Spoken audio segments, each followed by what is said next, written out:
Bonsoir à toutes et à toutes. Bienvenue chez Karim. N'hésitez pas à venir, à vous rapprocher, venir plus près.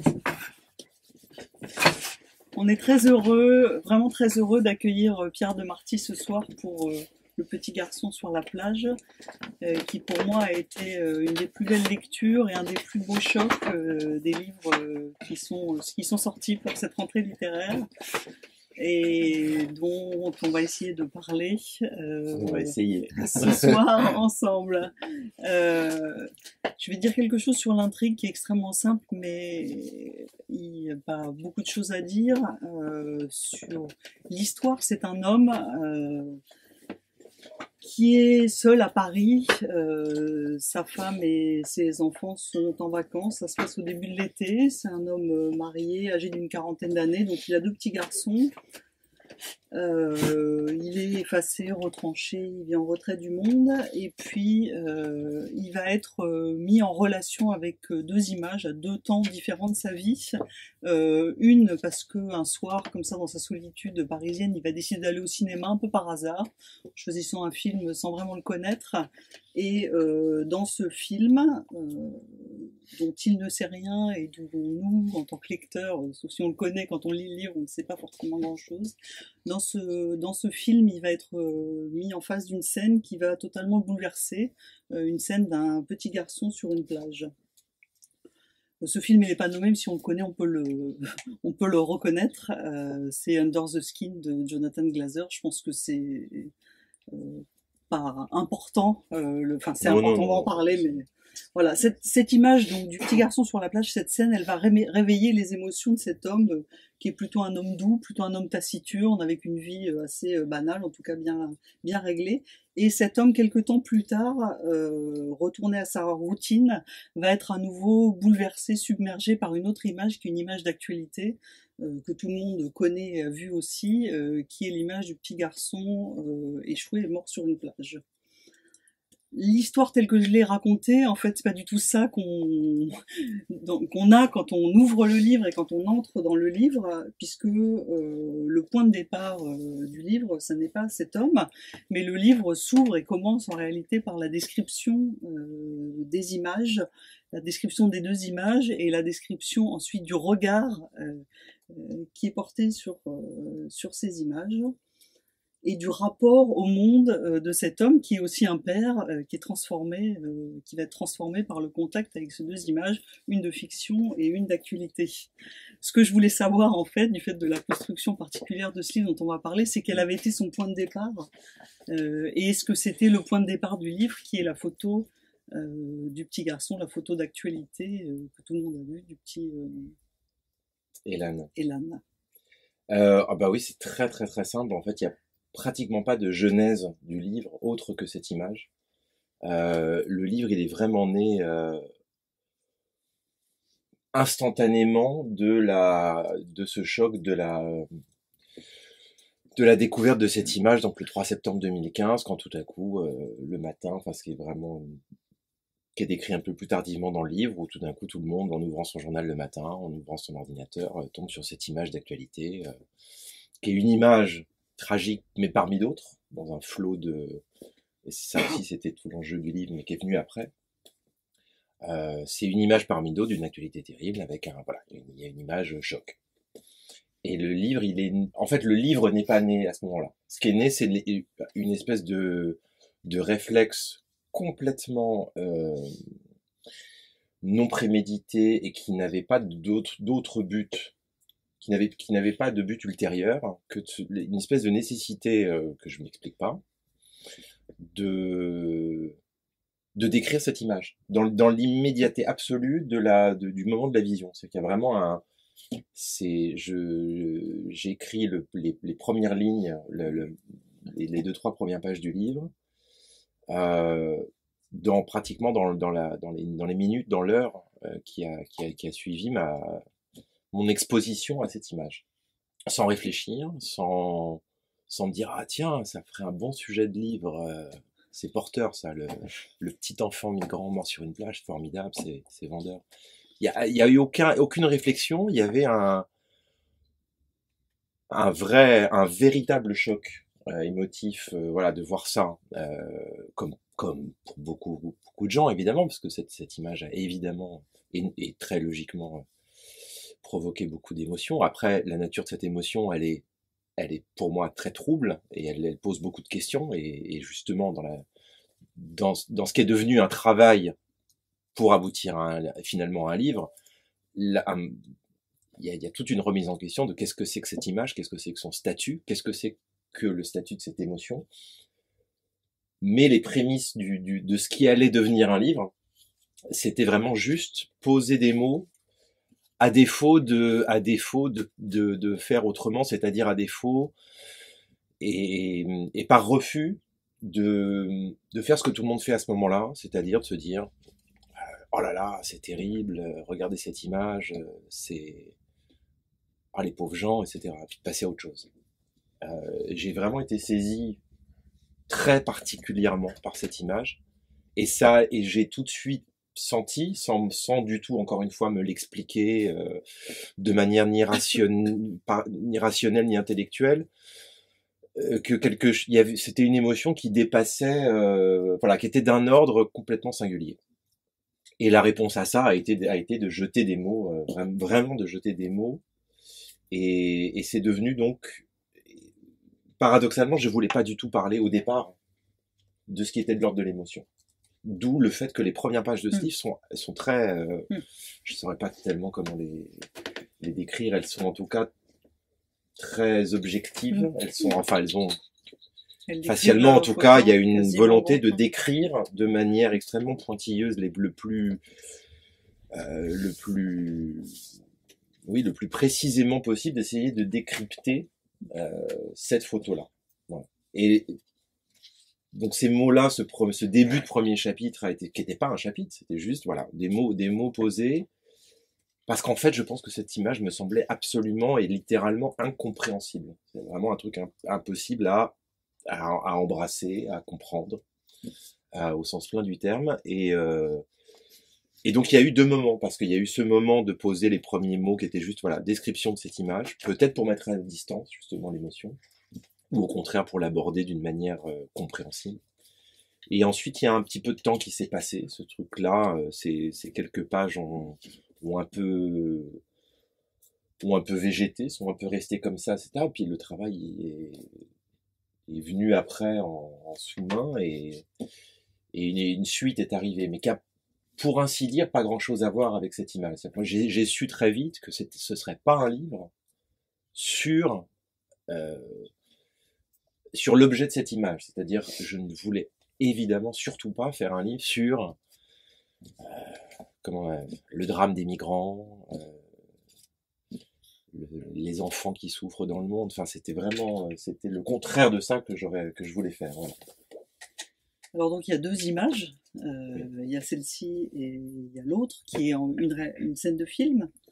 Le livre parle du rapport entre ces deux images et puis avec cet homme qui d'une certaine manière se reconnecte avec ses émotions, avec son expérience d'enfant, avec son expérience de père, puisqu'il est père de deux petits garçons. Et le lien entre ces deux images et le père n'est pas du tout intellectuel, il s'établit dans le mouvement qu'il touche, un mouvement de bouleversement chez cet homme dont les émotions étaient plutôt cachées, Et la deuxième question que je voulais vous poser, c'est comment était venue l'idée de faire le lien entre ces deux images, dont l'une est donc une image de fiction tirée d'un film et l'autre est une image d'actualité. Le lien, il s'est fait assez naturellement dans la mesure où j'ai vite compris, parce qu'après avoir écrit ces premières pages, je me suis dit mais faut se calmer. Pourquoi un tel bouleversement et pourquoi ça me touche moi particulièrement Alors, il m'est apparu très rapidement qu'il y avait pour donner des petits détails autobiographiques, mais qui sont évidents, qui sont évidents pour plein de gens, qui tiennent pas uniquement à moi. Je pense que quand on est père, même quand on l'est pas, hein, ça veut pas dire que on est forcément touché par l'image d'un enfant mort. Bon. Mais après tout, comme je le disais, c'est pas, hélas, la première fois qu'on voit un enfant mort. Mais cette image est venue me toucher, est venue pincer quelque chose de très particulier, mais j'ai mis du temps à retrouver à trouver l'origine de cette émotion particulière. Pourquoi cette image-là et pas une autre? Et j'ai compris donc que ça avait trait à cette autre image. C'est-à-dire qu'en fait, ce qui s'est passé, ce que j'ai compris rétrospectivement, c'est que si cette image m'avait bouleversé, c'est parce qu'il y en avait une autre, il y avait une sorte d'ancêtre de cette image, qui était ancêtre, qui était finalement assez proche. C'est un an, comme dans le livre, c'est à peu près une année de distance, où je vois ce film, Under the Skin, au milieu duquel il y a une image qui, pareillement, me saisit, m'émeut, me bouleverse, me choque. Et puis ensuite, on reprend sa vie, on oublie, on a vu un film, on a aimé ou pas aimé, etc.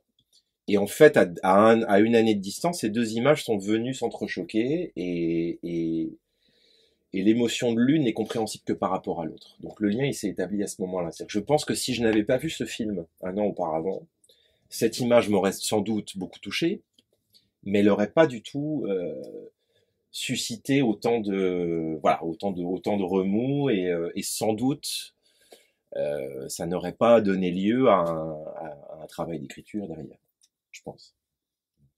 Une chose qui est particulière dans le récit, c'est que tout est anonyme. Enfin, l'homme n'a pas de nom, sa femme non plus, ses enfants non plus. Le film lui-même n'est pas nommé. On comprend qu'il y a une actrice connue qui est appelée la starlette sexy dans le film. La photo du petit garçon sur la plage, son prénom n'est pas nommé. Et finalement, ça n'a pas beaucoup d'importance qu'on ait reconnu Scarlett Johansson ou le film Under the Skin. Mais quand même, je voulais poser la question de pourquoi n'avoir rien nommé. Est-ce que c'était pour se concentrer avant tout sur le regard ou pour souligner l'anonymat, la solitude? Voilà, quelle était la raison de... En fait, je n'ai pas nommé, j'ai gommé, ce qui est très différent. C'est-à-dire qu'au départ, il y avait des noms. Il y avait des noms, il y avait le premier titre du livre, c'était Elan. C'était pardon. Elan, le nom du petit garçon, sur la page. Tout de suite, c'est le premier, voilà, je fais une page de titre. Il y avait marqué Elan. Et il y avait Scarlett Johansson, qui est devenue Starlett Johansson, et puis juste Starlett. Ça suffisait. Il y avait des noms, pas de nom de personnage, parce que là, c'était encore autre chose, parce que je tombais immédiatement dans un travail de fiction, dans l'écriture d'une fiction, d'un roman au sens vraiment plein du terme. On écrit une histoire complètement inventée de rien, quoi. Or, le point de départ du livre, il est excessivement réel. Il est ancré dans une réalité qui est absolument partagée par tout le monde. Tout le monde sait, tout le monde voit de qui il s'agit. Et moi, en écrivant, dès qu'il y avait du nom, dès qu'il y avait des effets comme ça de réel, des marqueurs de réel, c'était... Et paradoxalement, ça déréalisait complètement le propos du livre, pour moi. Ça faisait une fausse note. Ça faisait comme l'intrusion de... par exemple, c'est très difficile d'écrire ça et de savoir qu'est-ce qu'on fait de la réalité, qu'est-ce qu'on fait de l'actualité, puisque c'est un livre qui s'adosse à un événement de l'actualité, à un fait divers, si on veut le réduire à ça. Comment on fait pour traiter ça sans être dans justement le livre soit d'intervention, c'est-à-dire une espèce de prise de parole sur un événement, et voilà, je vous donne mon opinion sur ce qui s'est passé, pour dénoncer, pour dire c'est terrible, ceci, cela. Ou au contraire, prendre le parti de faire de tout ça une fiction, et donc d'inventer des noms, et de créer une situation absolument artificielle et absolument fictionnelle. Et le livre est en fait entre les deux. Il y a une multitude d'indices qui le raccrochent à une situation réelle, complètement identifiable. Et en même temps, je voulais à aucun moment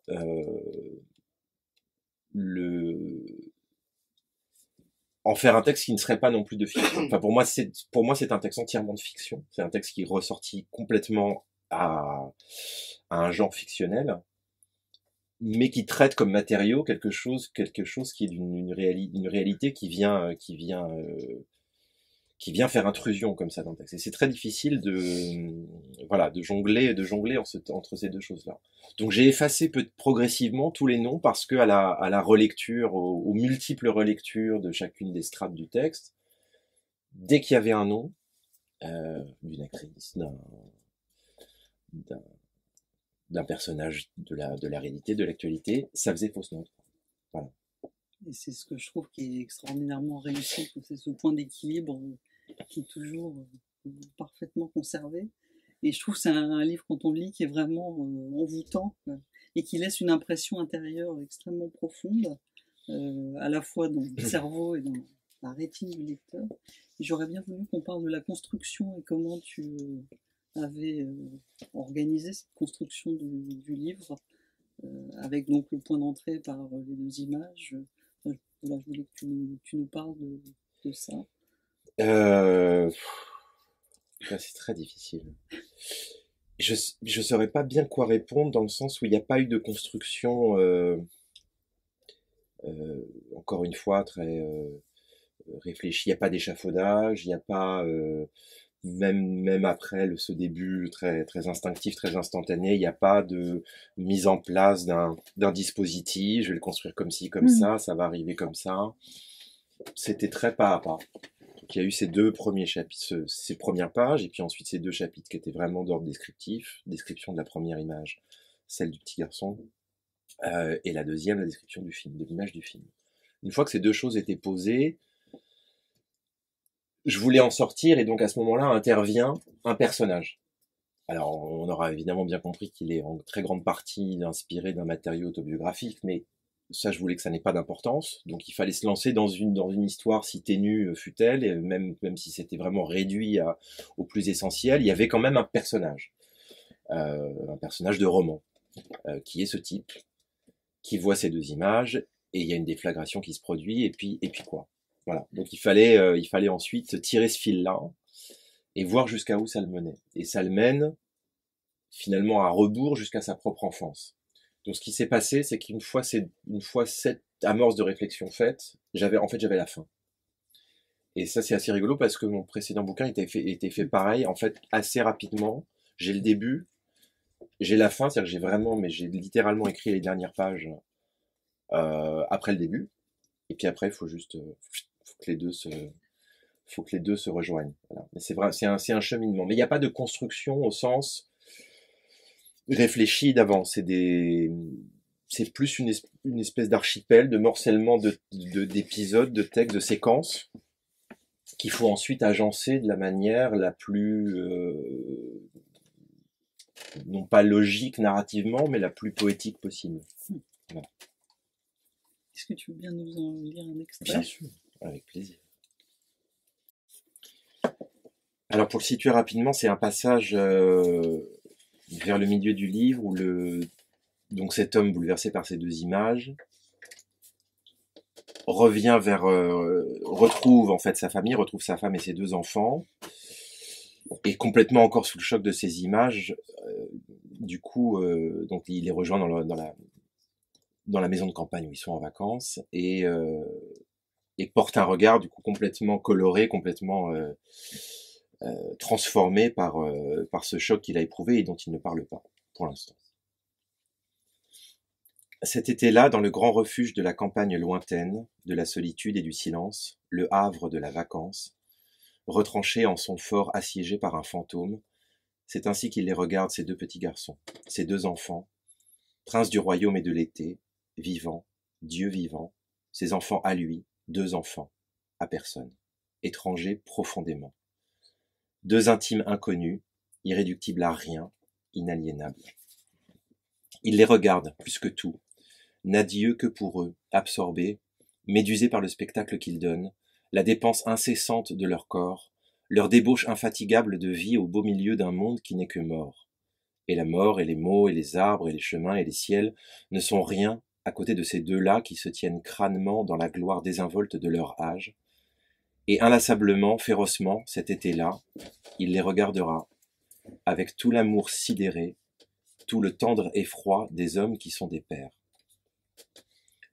Quoique peu d'âge les sépare, on les appelle, les garçons, On les a toujours appelés le grand et le petit. Ils existent comme ça, par deux toujours, entités, l'un à l'autre enchaînés par le début de la vie, dont ils ne savent pas encore qu'elle est vouée à la séparation, et qui pour l'heure, pour eux, ne se conçoit qu'en commun, chacun tuteur de l'autre, pour mieux pousser, à l'ombre des adultes, chacun nourrissant l'autre de sa sève, pour grandir ensemble et chacun, dans la serre de l'enfance, vieux petit couple. Cet été-là, ils ont 7 et 5 ans, et il faut les voir, le grand et le petit, main dans la main. Il faut les voir jaillir au matin de la maison, déferler dans le jardin scintillant de rosée, comme si à eux seuls ils étaient une armée entière, une horde, et bondir, et brandir des bouts de bois tordus, gancés d'écorces noires et humides dont ils se font des glaives, et courir, et ruer, sauter, envahir, fouler, ravager, partir en campagne, pris d'une démence joyeuse et guerrière, pourfendre l'air, terrasser les arbres, écraser tout sur leur passage, décimant la meute des monstres imaginaires, et tomber à leur tour, puis aussitôt se relever, les genoux verdis par la morsure de l'herbe, les joues zébrées comme des peintures d'indiens par la coulure des larmes noircies de terre, et repartir à l'assaut dans des pleurs enragés, et des cris et des rires, et bondir encore, bondir toujours, partout, sauter à pieds joints dans la terre boueuse, faire gicler la boue de la terre comme du sang d'ennemis, en gerbe triomphale, sans salir, se vautrer, se jeter là-dedans à plein corps, rouler, culbuter, s'empoigner, dévorer l'air tiède et humide du matin d'été, à grandes goulées, à s'en faire exploser leur petite poitrine, s'en remplir, se remplir du monde et le vaincre, et être vaincu à leur tour, tomber, une dernière fois, les bras en croix, à bout de souffle, lâchant l'épée d'écorce noire brisée, les yeux au ciel, tragiques, morts d'épuisement et de joie et de rire, morts pour de faux et heureux. Et il faut les voir encore, et surtout, d'un bond se relever à nouveau, ressusciter d'un coup, et se précipiter maintenant sur le vieux portique au fond du jardin, s'agripper aux vieux anneaux, les pieds ballants dans le vide, les paumes tachées de suie ocre par le métal oxydé au goût amer, faire le cochon pendu sur le bois vermoulu de la barre du trapèze, dangereusement, jusqu'à ce que le sang descendu, monté à la tête, vienne taper, sourdre dans les tempes, menacer de les faire éclater, et il faut les voir grimper, cavaliers aguerris, sur la vieille balançoire dont les cordes noires et poisseuses grincent sur leurs crochets rouillés, enroulés sur eux-mêmes sous la barre du portique comme les cornes d'un bouc, et de 3 petits pas en arrière sur la terre raclée, prendre leur élan pour éperonner le vide au-dessous d'eux, et partir, tête à la renverse, câble du cou tendu, s'envoler d'un coup de jambe raidi vers là-haut, vers le ciel, le bleu, les nuages, partir à l'assaut de ça aussi maintenant, car la terre ne suffit pas, proie trop facile, trop maigre pour leur appétit, il leur faut plus, bien plus, ils sont affamés, insatiables, et ils montent, grisés de vitesse et d'apesanteur, et quand ils seront arrivés au plus haut, aussi haut que peuvent les hisser leurs forces, leurs mains lâcheront les cordes, leur corps décollera de la petite planche de bois amollie par les pluies, et il faudra les voir alors, propulsés dans le ciel, arrachés, suspendus dans le bleu, il faudra les voir s'envoler. Il faut les voir et il les voit, il les regarde, cet été-là, frappé de stupeur devant ces 2 titans minuscules, qui mettent le monde au feu et au sang de leur ruade, et que le soir venu, exténué, domestiqué, il endort d'un baiser dans les cheveux, puis laisse dans le noir, abandonne au sommeil, à la merci de leurs rêves mystérieux d'enfants. Avant de se retirer à pas silencieux, ils déposent en viatique, au creux de leurs oreilles, quelques murmures fredonnés, la chanson dont ils les bercent rituellement chaque soir depuis le jour de leur naissance, la berceuse qui cependant ne les empêchera pas, comprend-il plus que jamais cet été-là, de connaître eux aussi les fantômes, de s'aventurer un jour eux aussi sur les rivages désolés, les contrées étranges et dangereuses, où se rencontrent, pleurant, hurlant, seuls, les petits garçons sur la plage. Ce qui est très très beau dans le livre, c'est bien évidemment, on a entendu là la langue et puis les variations du texte dans plusieurs endroits. Et alors ici, dans ce passage, On entend vraiment que c'est un livre qui est plein de mouvements intérieurs, où il y a des émotions très violentes et différentes qui viennent s'entrechoquer en très peu de pages. La sidération de l'image, la vitalité des deux enfants, des deux titans minuscules, et puis la solitude du père, la sérénité. C'est ça qui, voilà, ces variations-là sont vraiment magnifiques. Les premières variations dans le livre, c'est sur les deux photos, la description initiale des deux photos. Donc il y a la description de la première photo d'Elan, dont on a parlé tout à l'heure, qui est objective, presque froide, évitant tout ce qu'il y a de pathos. Et puis ensuite il y a la scène du film, qui est beaucoup plus dramatique, beaucoup plus chargée de tout ce qu'il y a de dramatique dans le film, le paysage autour de cette scène du petit garçon sur la plage. Et il m'a semblé que le style et la façon dont ces deux images étaient décrites montraient la façon dont deux images, l'une d'actualité et l'une de fiction, pouvaient jouer sur les émotions et se répondre. Voilà, est-ce que c'est juste, et est-ce que l'objectif c'était aussi de montrer cette interaction entre la fiction et la réalité? Je ne sais pas si c'était un objectif, mais le fait est que la manière de décrire les deux images est très différente à chaque fois. Mais c'était pas volontaire. Je pense que chaque image appelle un mode de description qui n'est pas le même. Et alors c'est un truisme, mais la première image est une photo, elle est statique et elle se laisse pas appréhender très facilement parce que justement elle est exempte de mouvement, elle est exempte de vie à tous égards. Et il faut trouver le moyen de l'attraper. Alors qu'est-ce qu'on décrit? Est-ce qu'on décrit le décor? Est-ce qu'on décrit un morceau, un bout du t-shirt, un bout de la semelle de chaussure qui dépasse? Comment on prend ça? Et la deuxième image étant une séquence de film, on est tout de suite pris dans une dramaturgie et dans le déroulement d'une action, et donc on est un peu contaminé par le côté dramatique qui est induit par le film. Et alors ce qui est très drôle, et ça je m'en suis aperçu que très très tardivement, c'est-à-dire après même la publication du livre, c'est que certaines personnes que je ne nommerai pas mais qui sont présentes ici, m'ont fait observer très judicieusement que j'avais raconté absolument n'importe quoi, et que le film que je décris, enfin en tout cas la séquence que je décris du film, Under the Skin, n'a absolument rien à voir avec ce qu'on voit vraiment dans le film quand on le voit. C'est-à-dire que, alors ce qui s'est passé, c'est que j'ai pas revu le film, du tout voilà, je m'en suis rappelé, donc je l'ai totalement, non mais c'est pas des différences, c'est qu'apparemment ça n'a rien à voir. Et je veux bien le croire, je l'ai toujours pas revu. J'ai vu ce film une fois, je doute que je le reverrai un jour, parce que je veux pas, pour plein de raisons, en tout cas pour l'instant.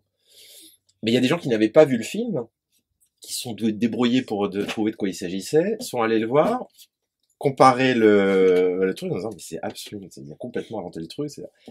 Et c'est assez touchant parce que ça veut dire que une scène qu'on croit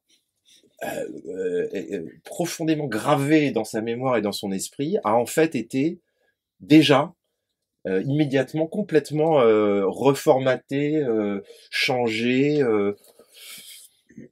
pour des besoins que j'ignore moi-même. Voilà. Donc j'ai complètement travesti cette image sans le savoir, en toute bonne foi. Et donc finalement c'est totalement abusif, quoi. Ce rapprochement des deux images a priori n'avait pas lieu d'être. Ce qui tend bien à prouver que au fond ces images en elles-mêmes ne valent que par la réponse qu'on leur donne et l'écho qu'elles peuvent avoir dans une âme et dans une écriture. Voilà. Mais c'est très bien, ça fait de ce livre une fiction à part entière. Et tant mieux. Je suis très content d'avoir raconté n'importe quoi. C'est très bien comme ça. Cela dit, il y a deux choses qui sont dites dans le livre et qui sont justes par rapport au film, et je pense intéressantes par rapport au livre.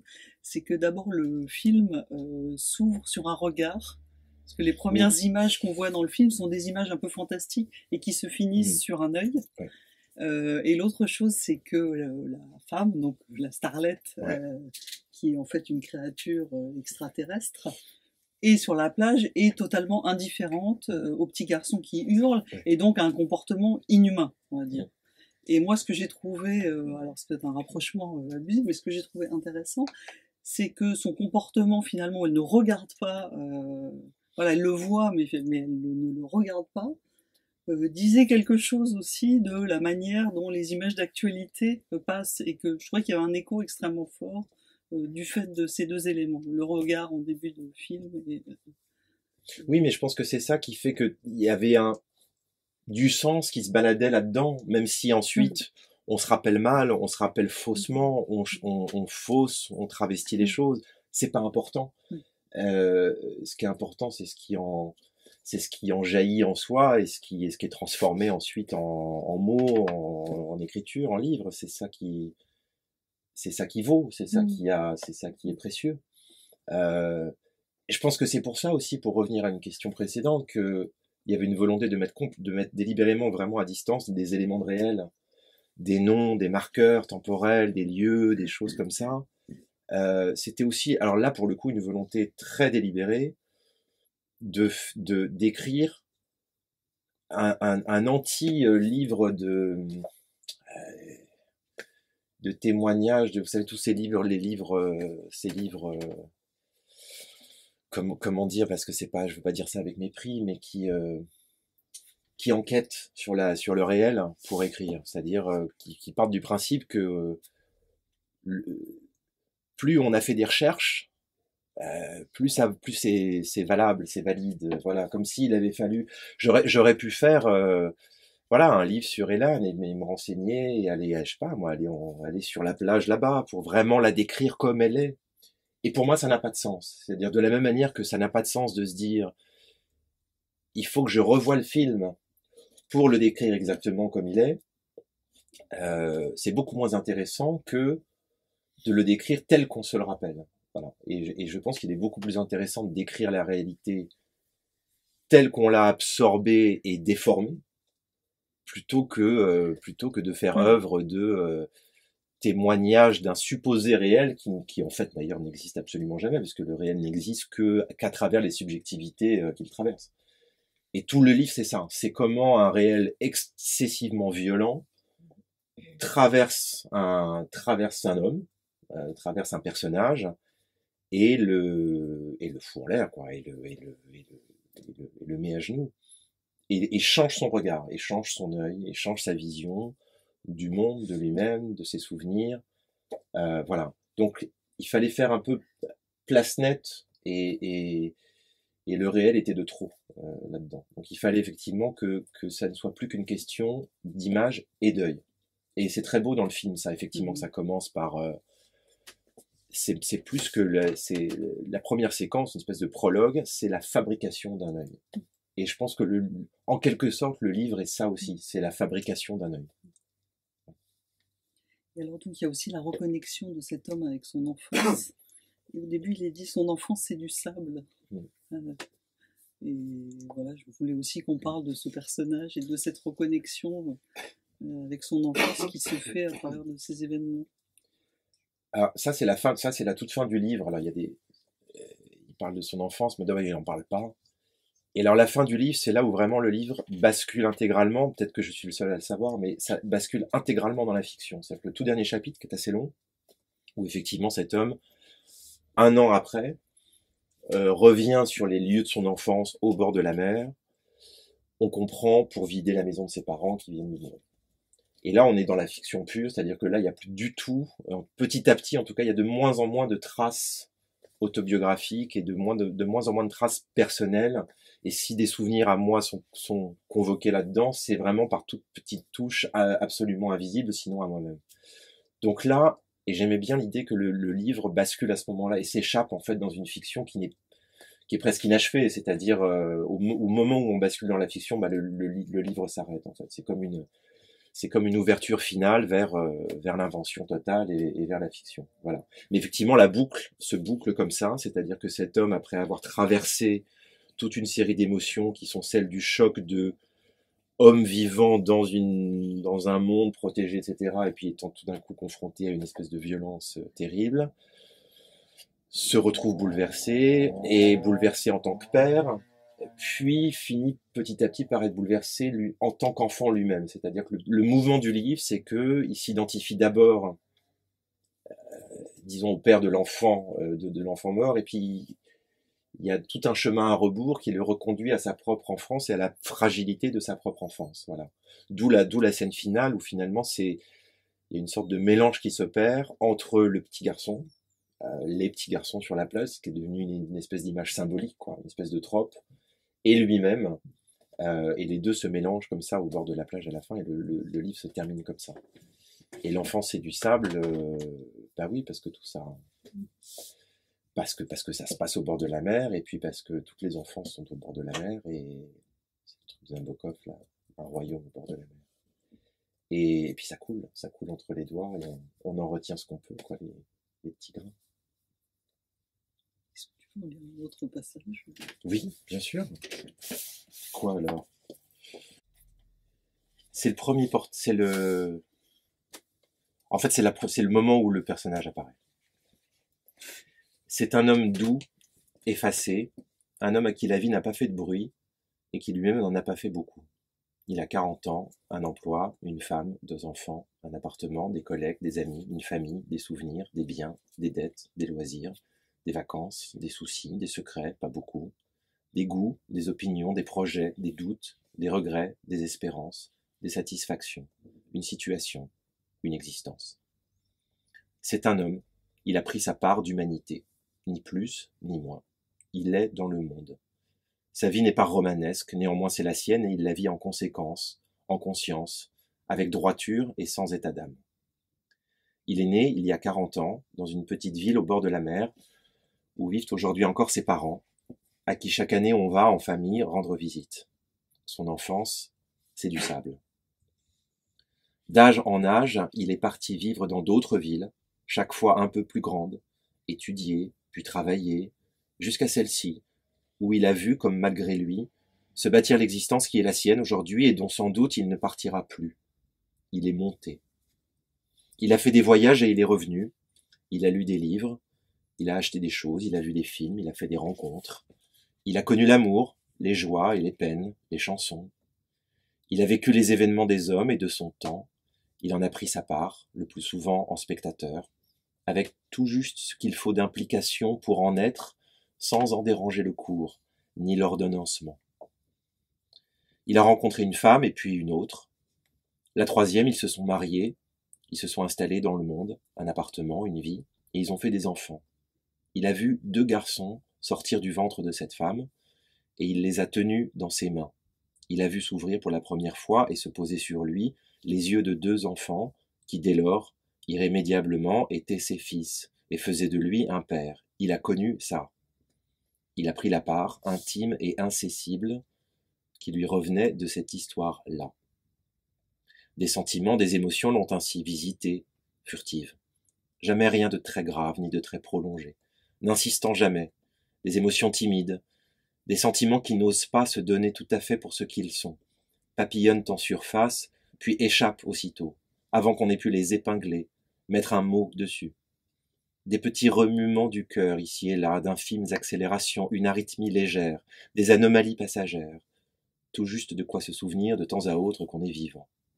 C'est un homme doux, effacé, un homme qui n'entretient avec le monde et sa propre vie que des rapports de bon voisinage, un homme en lisière des choses, qui les regarde passer, le frôler, derrière un infranchissable voile d'indifférence.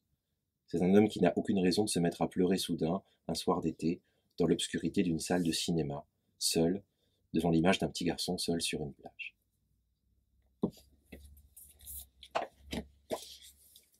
Merci beaucoup. Eh bien, Si merci. vous avez des questions pour Pierre. Je pense que vous aurez compris que c'est un livre magnifique. Monsieur au deuxième rang. Non, je voulais savoir comment tu reliais ou tu ne reliais pas tes différents livres qui offrent des grosses différences. Oui, ils sont très différents.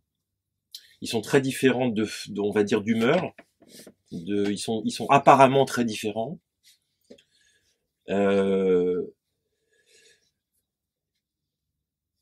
Il y a manifestement des liens, il y a un lien évident entre le précédent qui s'appelle En face et qui avait le paragraphe que le court chapitre que je viens de lire aurait très bien pu faire partie de celui-ci.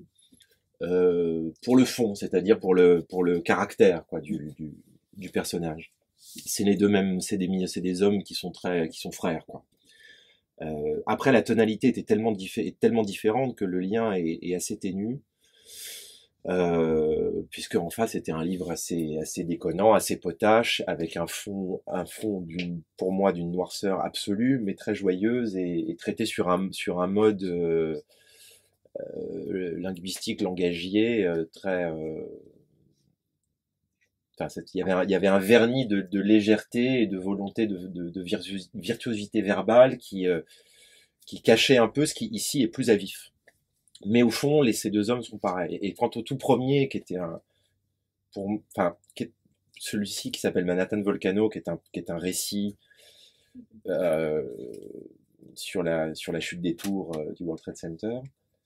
Le lien est encore plus mystérieux pour moi parce que ce texte est très à part. C'était un texte de commande d'abord. C'est un texte qu'on m'avait demandé d'écrire.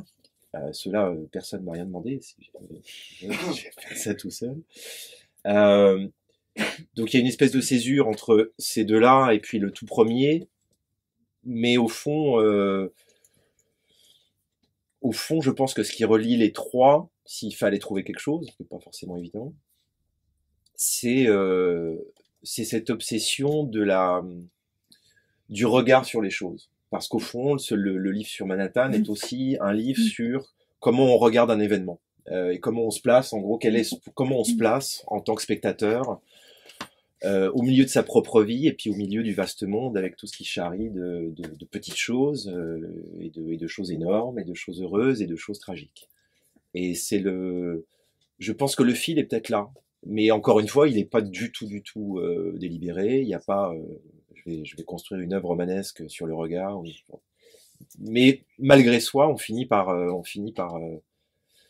s'apercevoir que des choses existent qui relient voilà, c'est pas un hasard, j'imagine.